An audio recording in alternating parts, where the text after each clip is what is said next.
A gente segue no assunto porque a gente, enquanto cidadão, né, cidadã, ficamos com uma série de dúvidas jurídicas acompanhando todo esse noticiário.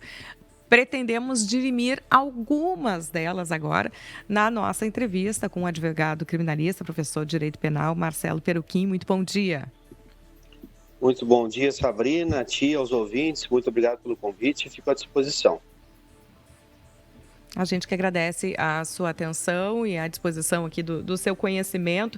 Eu vou lhe colocar já a primeira grande pergunta que se faz 100% das vezes que se toca nesse assunto. A figura do ministro Alexandre de Moraes, né?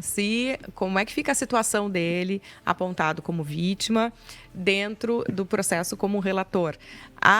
O que a gente ouve até aqui está dentro do noticiário. Alguns entendimentos que vão no sentido de que trata-se de um golpe contra o Estado democrático de direito, então é um ataque ao coletivo e não ao indivíduo. Mas quando se tem ali dentro do relatório, inclusive, um plano de assassinato ou de sequestro que pudesse resultar em assassinato, para a gente que olha, vê o indivíduo. Qual é o entendimento que o senhor nos traz no sentido de ser legítimo que ele siga na condução do processo? Perfeito, Sabrina. Realmente é uma situação que se põe nesse caso, porque se de um lado a própria instituição, pelo conteúdo do relatório, que é o Supremo Tribunal Federal, foi alvo de ataques antidemocráticos de parte dessa organização criminosa, segundo o relatório narra, nas 884 páginas que tem.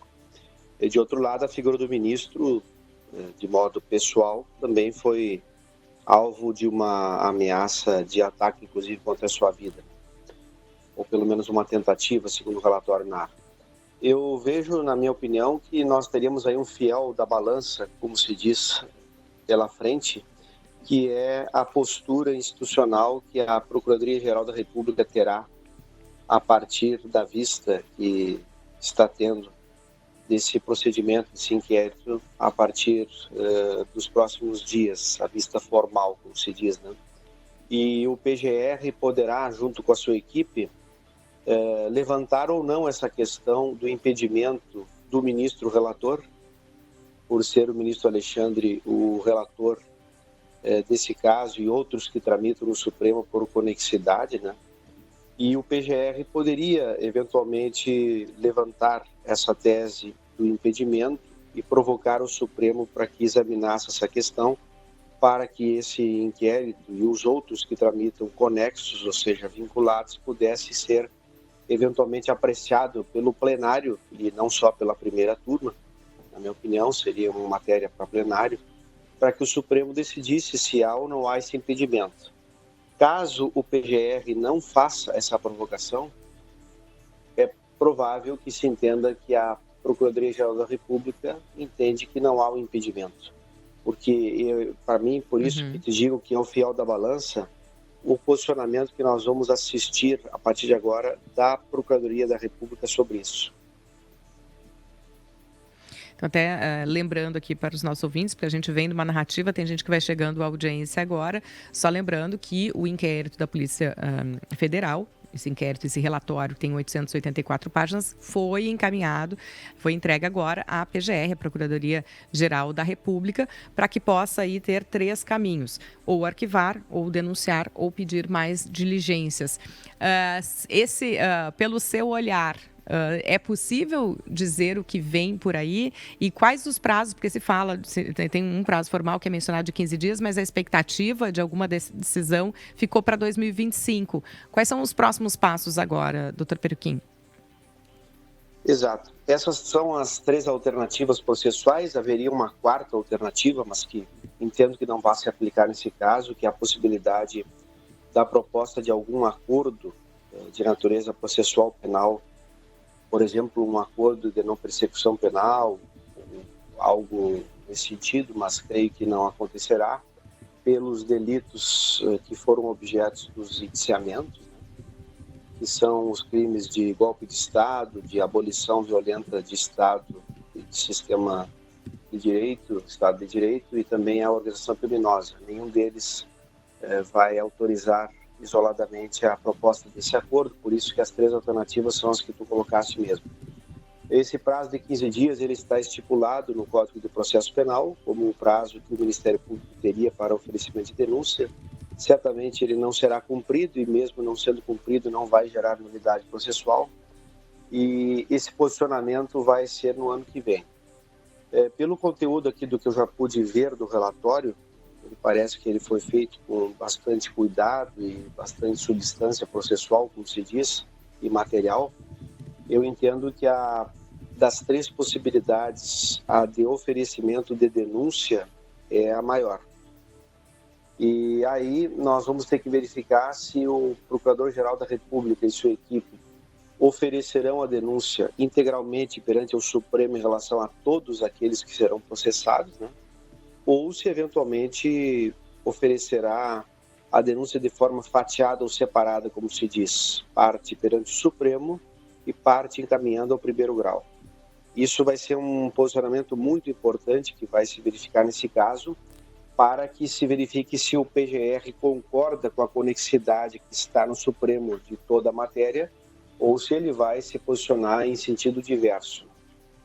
Aqui tem algumas questões processuais importantes que eu posso já explicar para ti e para os ouvintes, que é o fato de que, em princípio, oferecida a denúncia perante o Supremo, esse processo vai tramitar perante a primeira turma, com a relatoria, em princípio, do ministro Alexandre, caso não haja provocação em sentido contrário, como nós falamos há pouco, né, de afastamento pela figura do impedimento.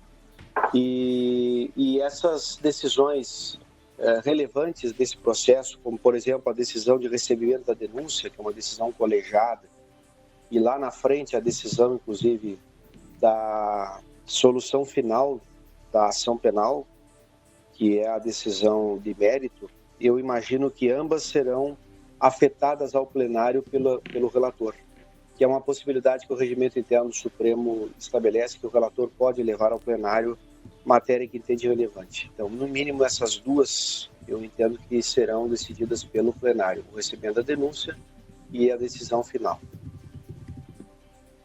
Agora, só uma questão também que se levantou agora com o comentário do Fábio Marçal, falando direto de Brasília, foi daqueles ministros que foram indicados dentro do governo Jair Bolsonaro, Nunes Marques, lá em 2020, e André Mendonça, em 2021. Se coloca alguma suspeição em cima disso? Em princípio, pela indicação, não. Entendo que não há figura de suspeição em relação a isso. A menos que houvesse alguma menção específica e pessoal da atuação anterior em relação aos fatos de algum desses ministros, o que a uma primeira vista não observei no relatório. Mas caso a PGR entenda que há alguma suspeição ou impedimento de participação de qualquer ministro, na figura da acusação, ela teria legitimidade para provocar o Supremo que examinasse nesse sentido. Doutor Peruquim, vou lhe passar aqui a minha colega Larissa Har, que também tem uma pergunta para o senhor. Muito bom dia, doutor. Muito obrigada por nos atender. E a minha pergunta também é sobre próximos passos, né, que é o que a gente pode projetar por agora. E até gostaria de saber, para a gente esclarecer também para os nossos ouvintes, sobre esses militares, né, mais de 20 militares ali que foram indiciados e muitos deles pela primeira vez militares de alta patente sendo indiciados por golpe de Estado. É o mesmo processo também para eles? Bom dia, Larissa. Obrigado pela pergunta. Em princípio, se houver a conexidade, que é o vínculo entre as pessoas e os fatos, e isso vai ser uma questão também interessante que nós vamos ter que aguardar, o Ministério Público poderia, em tese, oferecer a denúncia em relação a todos no mesmo processo. Mas é possível que o PGR propugne ao Supremo a separação das ações, e o que facilitaria, inclusive, na minha opinião, as suas tramitações.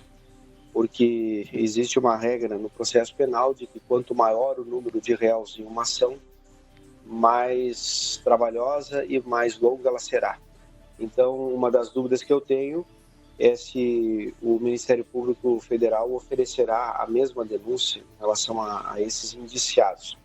Uma outra questão, Larissa, importante, é que os indiciamentos feitos pela Polícia Federal, que tecnicamente é o apontamento da prática de crime para alguém, ele não vincula em nada a PGR a partir de agora. Ou seja, o Procurador-Geral da República ele pode denunciar menos ou mais pessoas do que essas 37 que estão indiciadas aqui e não fica vinculado nem mesmo ao enquadramento penal que foi feito. Ele pode até agregar outros crimes, se entender, ou mesmo não denunciar, porque não há nenhum tipo de vinculação do relatório com o que será feito a partir de agora pelo Procurador-Geral da República e sua equipe. É uma importante lembrança, e até nesse sentido também, sempre enfatizar para as pessoas que estamos acompanhando um processo. Não se tem nenhuma condenação até aqui. Então, é uma etapa de investigação e agora se vai para que a Procuradoria-Geral da República se pronuncie em relação a indiciamento ou não. Então, por mais que a Polícia Federal descreva neste relatório as suas conclusões, a sua compreensão e fatos que levam a isso, estamos apenas no início desse processo, é importante que se diga isso. Doutor Marcelo Peruquim, a gente, tendo possibilidade, né, voltaremos a falar com o senhor, porque surgirão outras questões nesse sentido. É importante que a gente vá digerindo, né, para que a gente possa acompanhar com clareza todo esse processo, que envolve tanto, né, a nossa população e durante tanto tempo também as nossas emoções. Mas, então, para finalizar, se o senhor tem algum ponto que a gente não destacou aqui, que o senhor gostaria de reforçar nesse momento. Perfeito, agradeço muito o convite, Sabrina, Larissa e aos ouvintes, fico à disposição. Realmente, esse relatório aqui, nas 884 páginas, ele é uma peça histórica para o Brasil. Ele narra por uma interpretação que a Polícia Federal faz dos fatos, e como tu disseste bem, é uma interpretação que pode vir a ser acolhida pelos passos seguintes, a partir da denúncia e da própria futura decisão do Supremo ou não. Nós vamos ter que aguardar que as instituições se posicionem, cada uma no seu momento, né? Mas o conteúdo do relatório realmente narra fatos muito importantes para a história do Brasil, fatos inéditos, né? Com o formato que esses fatos têm e com o envolvimento das pessoas que são indicadas aqui pelas funções e cargos que exerceram e ainda exercem. Nós podemos ter pela frente, na minha opinião, inclusive iniciativas da Procuradoria-Geral da República no sentido de suspensão cautelar de cargos, funções e atividades públicas, que é uma possibilidade que existe no processo penal brasileiro, de pessoas que ainda exercem função pública, né? E realmente teremos ações provavelmente de improbidade também pela frente em relação a esses fatos. Nós teríamos aí nos próximos anos, na minha opinião, até porque esse processo dificilmente se encerrará em um ano perante o Supremo, demorará mais se for a denúncia em relação a todos os 37 indiciados, né? Mas nós teríamos desdobramentos históricos muito importantes a partir do que esses atores do processo penal vão fazer, cada um no seu momento, conforme conversamos aqui. Imagino, doutor Peruquim, que inclusive consolidando o Estado democrático de direito, né? Porque o golpe que veio exatamente contra ele, quando se acaba não acontecendo e passando pelas instituições, tendo todo esse processo respeitado, imagino que seja uma maturidade importante para a nossa democracia. Sem dúvida, sempre que se configura uma tentativa de golpe de Estado, que é o que está narrado aqui, é muito importante que as instituições se posicionem e demonstrem as suas finalidades constitucionais, cada uma delas. Claro, sempre garantido o contraditório para a defesa para essas pessoas que serão processadas, né? Mas é uma forma de fortalecimento institucional quando o sistema se posiciona e acaba funcionando, processando essa tentativa, como será feita, e cada instituição acabar no futuro demonstrando a sua necessidade constitucional, e é o que eu creio que vai acontecer nesse caso.